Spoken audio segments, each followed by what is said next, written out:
बहुत समय पहले की बात है। किशनगंज नामक गांव में काजल और सपना दो अनाथ बहनें रहती थीं। कुछ समय पहले काजल और सपना के माता पिता की मृत्यु एक ट्रेन हादसे में हो जाती है, जिसकी वजह से दोनों बहनें अनाथ हो जाती हैं। किसी भी रिश्तेदार ने दोनों बहनों की जिम्मेदारी नहीं उठाई। दोनों बहनें ही एक दूसरे का सहारा थीं। काजल बड़ी थी और एक अच्छी फैशन डिजाइनर भी थी। एक दिन काजल सपना से कहती है, सपना, मैं सोच रही थी मैं एक अच्छी फैशन डिजाइनर हूँ, क्यों ना मैं एक छोटा सा बुटीक खोलूँ। घर चलाने के लिए और तुम्हारी पढ़ाई पूरी कराने के लिए कुछ तो करना ही होगा। काजल दीदी, आप बिल्कुल ठीक कह रही हैं। आप अपना बुटीक खोलो और मैं भी आपकी मदद करूँगी। काजल घर में जो भी कुछ जमा पूंजी रखी होती है उससे अपना एक छोटा सा बुटीक खोलती है और अपने हाथ के तैयार किए हुए सुंदर सुंदर कपड़े बुटीक के बाहर लगाती है। काजल और सपना बुटीक पर बैठी रहती हैं। उनके पास कोई भी ग्राहक नहीं आता। काजल के ही बराबर में एक बहुत बड़ा बुटीक था, जिसे विनीता नाम की एक लड़की चलाती थी। उसे अपने बुटीक पर बहुत ही घमंड था। काजल और सपना को इस तरह बैठा हुआ देखकर विनीता बहुत हंसती है और उनसे कहती है, तुम दोनों को क्या लगता है कि तुम मेरे इतने बड़े बुटीक के सामने एक मामूली सा बुटीक खोलोगी और तुम्हारे पास ग्राहक आने लगेंगे? ऐसा कुछ भी नहीं होगा। ऐसे ही मक्खी मारती रहोगी, लेकिन तुम्हारे पास एक भी ग्राहक नहीं आएगा, क्योंकि उनके सामने इतना आलीशान बुटीक हो और जिस पर एक से एक डिजाइनर काम करते हो, तो वो पागल ही होगा जो तुम्हारे पास आएगा। ऐसा कहकर विनीता बहुत हंसती है और दोनों बहनें चुपचाप सुनती रहती हैं। ऐसे ही कुछ दिन बीत जाते हैं। विनीता के बुटीक पर अच्छे ग्राहक आते थे, लेकिन बेचारी काजल के बुटीक पर एक भी ग्राहक नहीं आता। काजल उदास होकर घर चली जाती है। तभी सपना काजल से कहती है, दीदी, आपको पता है स्कूल की फीस जमा होनी है। बहुत इंसल्ट होती है आजकल कहते हुए, और टीचर भी मुझे बहुत कुछ सुनाती हैं। अब तो प्रिंसिपल ने भी वार्निंग दी है, अगर 2 दिन के अंदर अंदर फीस जमा नहीं हुई तो मुझे स्कूल जाने की कोई जरूरत नहीं है। दीदी, अब पैसे कहाँ से आएंगे? हाँ मेरी प्यारी बहन, मैंने बुटीक खोलकर गलती की है। मुझे समझ जाना चाहिए, छोटे मोटे बुटीक पर कोई नहीं आता। सबको सिर्फ दिखावा ही पसंद है। मेरे हाथ के कितने अच्छे अच्छे डिजाइन किए हुए ड्रेस हैं, लेकिन किसी को वह दिखाई नहीं देते, बल्कि विनीता का बुटीक नजर आता है, डिजाइनर काम करते हुए नजर आते हैं। मेरे पास जो भी कुछ जमा पूंजी थी वो सब मैंने बुटीक में लगा दी। पता नहीं अब हमारा गुजारा कैसे होगा और तुम्हारी स्कूल की फीस कैसे जाएगी। ऐसा कहकर काजल उदास हो जाती है और अगले दिन दोबारा से इस उम्मीद से अपने बुटीक पर जाती है कि आज तो कोई कस्टमर आ ही जाएगा। काजल कस्टमर का इंतजार कर रही थी। तभी काजल के पास एक लड़की आती है और वह काजल से कहती है, सुनो, ये बाहर जो कपड़े लगे हैं वह क्या तुमने अपने हाथ से डिजाइन किए हैं? बहुत ही सुंदर डिजाइन है। ऐसे डिजाइन तो मैंने बड़े से बड़े बुटीक पर भी नहीं देखा। बहुत सुंदर है। क्या तुम ऐसी 3 फ्रॉक कल तक तैयार कर दोगी? जी बिल्कुल, आपको कल तक आपको ऐसे ही 3 फ्रॉक मिल जाएंगे। और मैडम, मेरी बुटीक पर जो भी डिजाइन होता है वह यूनिक होता है, वह किसी का कॉपी नहीं होता। मैं उसे अपने हाथ से तैयार करती हूँ। ठीक है, तो ये लो एडवांस, मैं कल तुमसे अपने फ्रॉक लेने आऊंगी। ऐसा कहकर वह लड़की काजल को एडवांस पैसे देकर चली जाती है और काजल बहुत खुश होती है और वह बहुत मेहनत से तीनों फ्रॉक बनाकर तैयार कर देती है और काजल खुशी खुशी घर जाती है और सपना को पैसे देती है और उससे कहती है, सपना मेरी प्यारी बहन, यह लो तुम्हारी स्कूल की फीस। सपना, एक बार को तो मुझे उम्मीद ही नहीं थी कि मेरा बुटीक कभी चल भी पाएगा, लेकिन देखो हमने उम्मीद नहीं छोड़ी, इसलिए हमारे पास आज एक कस्टमर आया है, कल 2 आएंगे, ऐसे ही बढ़ते बढ़ते चले जाएंगे और एक दिन हम सुखी जीवन बिताएंगे। हाँ दीदी, मुझे टीचर ने भी समझाया था कि जिस काम को मेहनत, लगन और ईमानदारी से करते हैं तो उसका फल हमें एक न एक दिन जरूर मिलता है, और देखना आपकी मेहनत जरूर रंग लेकर आएगी। काजल और सपना दोनों बहनें बहुत खुश थीं और वह खुशी खुशी खाना खाती हैं। और अगले दिन काजल अपने बुटीक पर जाती है। काजल के पास वही लड़की आकर अपने फ्रॉक ले जाती है। ऐसे ही समय बीत रहा था। अब काजल के पास बहुत कस्टमर आने लगे थे। उसके अच्छे अच्छे डिजाइन देखकर, उसकी मेहनत देखकर जो विनीता के कस्टमर थे वह भी काजल के पास आने लगे थे। काजल और सपना के हालात पहले से बेहतर हो जाते हैं और दोनों बहुत खुश थीं। उनकी मेहनत रंग लेकर आ रही थी, लेकिन विनीता काजल की यह तरक्की देखकर बहुत जलती है और वह सोचती है, मेरा कितना बड़ा बुटीक है और इस काजल की बच्ची का छोटा सा बुटीक कितना चलने लगा है। इस तरह से तो ये एक दिन मुझसे आगे चली जाएगी और मैं पीछे रह जाऊंगी। इस काजल का तो कुछ करना ही पड़ेगा। इस तरह से मैं हार नहीं मान सकती, कुछ तो करना ही होगा। ऐसा सोचकर विनीता काजल को बर्बाद करने का फैसला कर लेती है। तभी विनीता देखती है काजल के बुटीक के सामने एक बहुत बड़ी कार आकर रुकी है, जिससे एक औरत उतरती है और वह काजल से बात करती है। तभी विनीता उन दोनों की बात सुनती है तो वह औरत काजल से कह रही थी, मैंने तुम्हारे सभी डिजाइन देखे हैं, बहुत ही ज्यादा सुंदर और यूनिक होते हैं। इसलिए मैं चाहती हूँ कि तुम 15 दिन के अंदर अंदर मुझे 20 अलग अलग डिजाइन के घाघरा चोली बना दोगी ना? और तुम्हें आगे भी ऐसे ही ऑर्डर मिलते रहेंगे। लेकिन एक बात का ध्यान रहे, मेरे ऑर्डर में कोई गलती नहीं होनी चाहिए। इस बात का खास ध्यान होना चाहिए। मुझे समय पर काम लेना पसंद है। जी मैडम, मैं आपकी बात बहुत अच्छे से समझ गई। आपको 15 दिन के अंदर अंदर 20 घाघरा चोली मिल जाएंगे और आपका बहुत बहुत धन्यवाद मुझ पर भरोसा करने के लिए। वह औरत काजल को ऑर्डर देकर चली जाती है, लेकिन विनीता के शाते दिमाग में आइडिया आ जाता है कि वह काजल को किस तरह से बर्बाद कर सकती है। यह सोचकर विनीता बहुत खुश हो जाती है। काजल बहुत मेहनत करती है और उसकी मदद सपना भी करती है। दोनों बहनें 15 दिन की कड़ी मेहनत से अलग अलग डिजाइन के 20 घाघरा चोली बनाकर तैयार कर देती हैं। तभी सपना काजल से कहती है, दीदी कितने सुंदर सुंदर घाघरा चोली बनकर तैयार हुए हैं। देखना, इस ऑर्डर के बाद आपके पास कितने दूर दूर से लोग आते हैं। हाँ सपना, तुम बिल्कुल ठीक कह रही हो। मैंने तो कभी नहीं सोचा था कि मैं इतने सुंदर भी घाघरा चोली तैयार कर सकती हूँ। लेकिन सपना, ये बात भी सच है, अगर तुम मेरी मदद न करती तो इतने कम समय में कभी भी मैं ये ऑर्डर पूरा नहीं कर पाती। तुम्हारा भी बहुत बहुत धन्यवाद। काजल और सपना दोनों बहनें बहुत खुश थीं और वह खुशी खुशी अपना बुटीक बंद कर कर घर वापस आ जाती हैं। तभी विनीता बेचारी दोनों अनाथ बहनों की खुशियों को आग लगा देती है। विनीता सपना और काजल के घर जाने के बाद काजल के बुटीक को पूरी तरह से जला देती है और उसी के अंदर 20 घाघरा चोली भी जलकर राख हो जाते हैं। विनीता यह सब देखकर बहुत खुश होती है। 2 दिन की आई लड़की मुझसे आगे बढ़ने की कोशिश कर रही थी, पता नहीं है वह किससे पंगा ले रही थी। विनीता नाम है मेरा, आज तक कभी अपने आगे किसी को टिकने नहीं दिया, फिर तो तू क्या चीज है। अब देखती हूँ तो दोबारा से बुटीक कैसे चलाती है और इतने बड़े ऑर्डर का नुकसान कैसे भरती है। अब आएगा मजा तेरी बर्बादी देखते हुए। विनीता खुश होकर वहां से चली जाती है और सुबह होने के बाद काजल खुशी खुशी अपने बुटीक पर आती है। लेकिन जैसे ही वह अपने बुटीक को जलता हुआ देखती है तो उसके पैरों तले जमीन खिसक जाती है। अपने बुटीक को इस तरह से जलता हुआ देखकर काजल बहुत फूट फूट कर रोती है। अरे नहीं, ये क्या हो गया? मेरा बुटीक पूरी तरह से जल गया। इसके अंदर तो ऑर्डर के कपड़े भी रखे थे, वह सब जल गए। ये क्या अनर्थ हो गया? मैं इतना बड़ा नुकसान कैसे पूरा कर पाऊंगी? ऐसा कैसे हो सकता है? ये मेरे साथ क्या हो गया? बुटीक कैसे जल गया? ऐसा कहकर काजल बहुत रो रही थी और सामने खड़ी विनीता काजल को इस तरह से रोता हुआ देखकर बहुत हंसती है। काजल उदास होकर अपने घर जा रही थी। तभी उसे रास्ते में एक परी नजर आती है जो एक पेड़ से बंधी थी और वह मदद के लिए किसी को पुकार रही थी। तभी काजल उसके पास जाती है और उसकी रस्सियां खोलती है। तभी परी काजल से कहती है, तुम्हारा बहुत बहुत धन्यवाद, तुमने मेरी मदद की है। पृथ्वी की एक बहुत खतरनाक जादूगरनी मुझे मारकर इस पृथ्वी पर राज करना चाहती है और उसने मेरी जादुई छड़ी बादलों के 2 जादुई घाघरे के घर में रखी है और उनमें से एक जादुई घाघरे का घर असली है और दूसरा नकली, और मैं परीलोक अपनी जादुई छड़ी के बिना नहीं जा सकती। क्या तुम बादलों के घाघरे के घर में जाकर मेरी जादुई छड़ी ला सकती हो?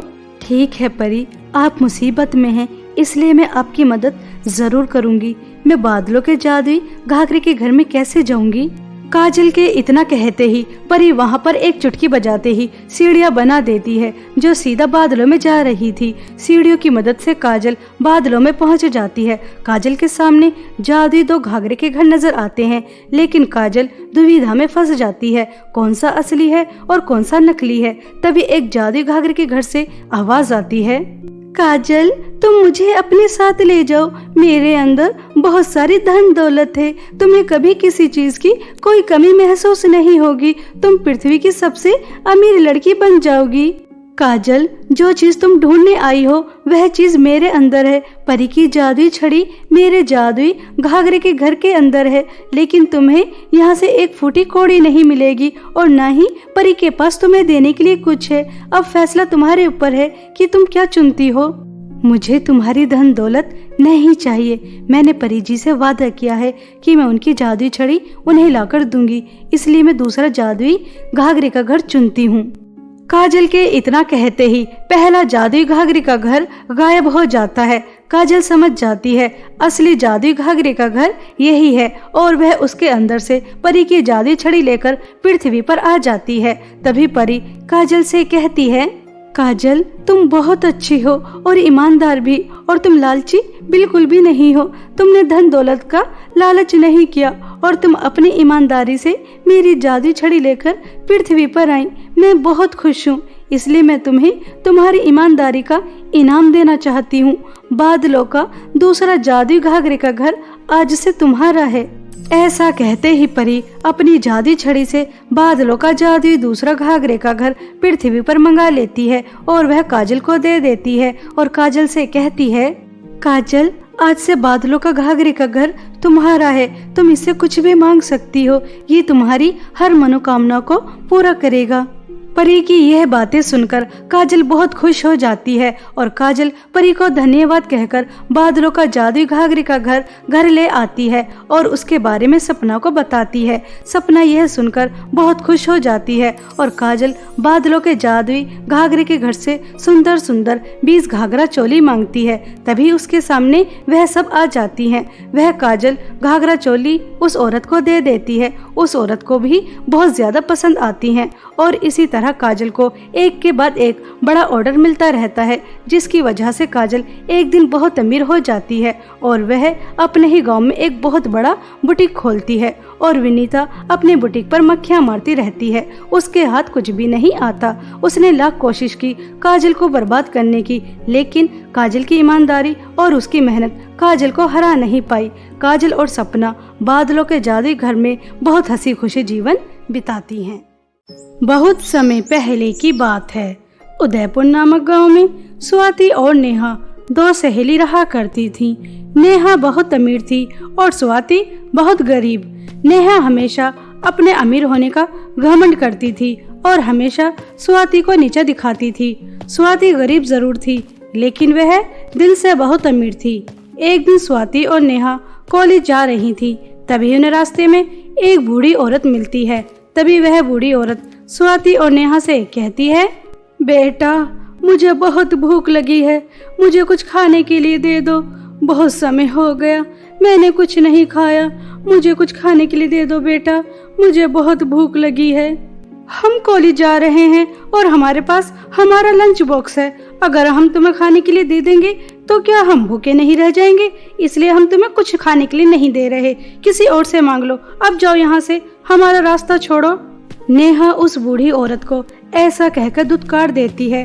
तभी स्वाति उस बूढ़ी औरत से कहती है, अम्मा जी, मेरे पास सिर्फ एक रोटी अचार के साथ है। अगर आप उसे खा सकती हैं तो ये लीजिए, आप इसे खा लीजिए। मेरे पास और कुछ नहीं है। बेटा, खुश रहो। हमेशा ऐसे ही दूसरों की मदद करते रहना। तुम दूसरों की मदद करोगी, ऊपर वाला तुम्हारी मदद करेगा। स्वाति से वह बूढ़ी औरत एक रोटी ले लेती है और स्वाति को बहुत दुआएं देकर वहां से चली जाती है। तभी नेहा स्वाति से कहती है, स्वाति, तूने अपने हिस्से की एक रोटी उस बुढ़िया को क्यों दे दी? तुझे पता तो होगा ही कि तुम्हारे घर में इतना राशन नहीं होता। तुझे सिर्फ दिन में एक ही रोटी खाने के लिए मिलती है। आज तो तू भूखी ही रहेगी। नेहा, वह अम्मा जी कितनी ज्यादा भूखी थी। मैं तो एक समय भूखी रह सकती हूँ, और तूने देखा नहीं उन्होंने मुझे कितनी सारी दुआएं दी। यह सब सुनकर मेरे दिल को बहुत ज्यादा सुकून मिला। नेहा, हमारे पास जो भी कुछ होता है उसमें से ही हमें लोगों की मदद करनी चाहिए। दुआओं से कुछ नहीं मिलता। तुझे कितनी दुआएं मिलती हैं, तू लोगों की कितनी मदद करती है, लेकिन तू है तो गरीब की गरीब ही। और तू मुझे ही देख ले, मैं कभी किसी की कोई मदद नहीं करती और मैं कितनी अमीर हूँ। किसी की मदद करने से कुछ नहीं मिलता, बल्कि हमारे पास जो होता है वो भी हमारे पास से चला जाता है। इसलिए हमें कभी किसी की मदद नहीं करनी चाहिए। नेहा, तू कभी नहीं समझेगी। तुझे हमेशा अपने अमीर होने का ऐसे ही घमंड रहेगा। चल कॉलेज चलते हैं, बहुत देर हो रही है। ऐसा कहकर स्वाति और नेहा कॉलेज चली जाती हैं। ऐसे ही समय बीत रहा था। नेहा की बहुत अमीर घराने में शादी पक्की हो जाती है। नेहा अपनी सभी फ्रेंड से कहती है, मेरी शादी पक्की हो चुकी है, आप सबको आना है। हल्दी मेहंदी सब फंक्शन होने वाले हैं। सबको बहुत अच्छे अच्छे कपड़े और अच्छे से तैयार होकर आना है। मेरे ससुराल वाले बहुत अमीर हैं। मैं भी दिखाना चाहती हूँ कि हम भी किसी से कम नहीं। आप सभी को ब्रांडेड कपड़े पहन कर आना है। नेहा की बातें सुनकर तभी नेहा की एक फ्रेंड श्रुति कहती है, नेहा, हम सब तो ब्रांडेड कपड़े पहनकर आ जाएंगे, स्वाति क्या पहन कर आएगी? ये तो कॉलेज में भी फटे पुराने कपड़े पहन कर आती है। स्वाति, तुम नेहा की शादी के फंक्शन में क्या वैसे ही कपड़े पहन कर आओगी जैसे तुम फटे पुराने कॉलेज पहन कर आती हो? इससे तो बेहतर है कि तुम आना ही मत। हाँ स्वाति, तुम्हारे पास तो अच्छे कपड़े नहीं होंगे, इसलिए प्लीज यार तुम मेरी शादी में मत आना। तुम्हें देखकर सब सोचेंगे कि पता नहीं मैंने किस गरीब को अपनी शादी में इनवाइट कर लिया। बुरा मत मानना, लेकिन तुम गरीब हो ना, तो हम क्या कर सकते हैं? तुम्हारे पास अच्छे भी कपड़े नहीं हैं। ऐसा कहकर नेहा और उसकी फ्रेंड हंसने लगती हैं। तभी स्वाति कहती है, नेहा, मैं वही गरीब दोस्त हूँ जो हमेशा तुम्हारे साथ रहती थी। आज मेरे पास अच्छे कपड़े नहीं है, इसलिए तुम मुझे अपनी शादी में इनवाइट नहीं कर रही। ऐसी दोस्ती से तो अच्छा है कि हम दोस्त ही ना रहें। आज से तुम मेरी दोस्त नहीं हो। ऐसा कहकर स्वाति रोते हुए घर आ जाती है। तभी उसकी माँ स्वाति से पूछती है, स्वाति बेटा, क्या हुआ? तुम इतना क्यों रो रही हो? कॉलेज में क्या कोई बात हुई है? मुझे बताओ, आखिर तुम इतना क्यों रो रही हो? माँ, पूरे गांव में सिर्फ मेरी एक ही दोस्त थी, नेहा। आज मेरी उससे भी दोस्ती टूट गई। मुझसे गरीब होने की वजह से कोई दोस्ती नहीं करता। माँ, गरीब होना क्या पाप है? मेरे पास अच्छे कपड़े पहनने के लिए नहीं है, इसलिए नेहा मुझे अपनी शादी में बुलाना नहीं चाहती। माँ, गरीबों को जीने का हक नहीं क्या? आप कितनी मेहनत करती हैं, तब तो कॉलेज की फीस जाती है। अगर मैं आपसे अच्छे कपड़े मांगू तो आप मुझे कहाँ से दिलाएंगी माँ? ऐसा कहकर स्वाति बहुत रोती है और उसकी माँ स्वाति के आंसू पूछती है और उसे दिलासा देती है। कुछ दिन बाद नेहा की शादी हो जाती है और स्वाति नेहा की शादी में नहीं जाती। ऐसे ही समय बीत रहा था। एक दिन गांव में बहुत तेज बारिश होने लगी थी। स्वाति का घर कच्चा था। बारिश और तूफान की वजह से घर टूट जाता है। स्वाति और उसकी माँ दोनों बारिश में भीगती रहती हैं और भीगने की वजह से स्वाति की माँ को बहुत तेज बुखार आ जाता है। स्वाति अपनी माँ से कहती है, माँ, आपको तो बहुत तेज बुखार आ रहा है, आपको तुरंत हॉस्पिटल लेके जाना पड़ेगा। माँ, बारिश बंद हो चुकी है, चलिए हॉस्पिटल चलते हैं। बेटा, तुम मुझे हॉस्पिटल लेकर जाना चाहती हो, मगर पैसे कहाँ से आएंगे? घर टूटने की वजह से जो भी कुछ जमा पूंजी थी सब बह गई। अब कुछ नहीं बचा। हमारे सर छुपाने की छत भी नहीं रही। अब हम कहाँ रहेंगे बेटा? माँ, इसके बारे में हम बाद में सोचेंगे। पहले आपको डॉक्टर को दिखाना बहुत ज़रूरी है। चलिए, पैसों का भी बंदोबस्त हो ही जाएगा। ऐसा कहकर स्वाति अपनी माँ को हॉस्पिटल ले जाती है। तभी डॉक्टर स्वाति से 5,000 रुपये मांगते हैं और कहते हैं कि वह उसकी माँ को तभी देखेंगे जब वो 5,000 रुपये जमा कर देगी। स्वाति डॉक्टर से कहती है, डॉक्टर साहब, मेरी माँ को देख लीजिए ना। मेरी माँ को बहुत तेज बुखार आ रहा है, उनकी तबीयत बिगड़ती जा रही है। मैं आपसे वादा करती हूँ कि मैं आपके 5,000 रुपये जल्द ही दे दूंगी, लेकिन माँ को देख लीजिए ना। नहीं नहीं, मैं तुम जैसे गरीब लोगों को देखने के लिए यहाँ नहीं बैठा हूँ। अगर मैं तुम जैसे गरीब लोगों को देखता रहा, मैं तो एक भी रुपया नहीं कमा पाऊंगा। पहले 5,000 जमा करो, तभी तुम्हारी माँ को देखा जाएगा। जाओ, 5,000 लेकर आओ। स्वाति अपनी माँ की बिगड़ती हुई तबीयत देख रही थी और वह बहुत ज्यादा परेशान होती है कि वह 5,000 रुपये कहाँ से लेकर आएगी। स्वाति हॉस्पिटल से आ जाती है और बस यही सोचती रहती है कि वह पैसों का बंदोबस्त कहाँ से करे। स्वाति सड़क के किनारे बैठकर बहुत रोती है। माँ की कितनी ज़्यादा तबीयत खराब है और हमारा बारिश की वजह से घर भी टूट गया। हमारे सर छुपाने की छत भी नहीं रही।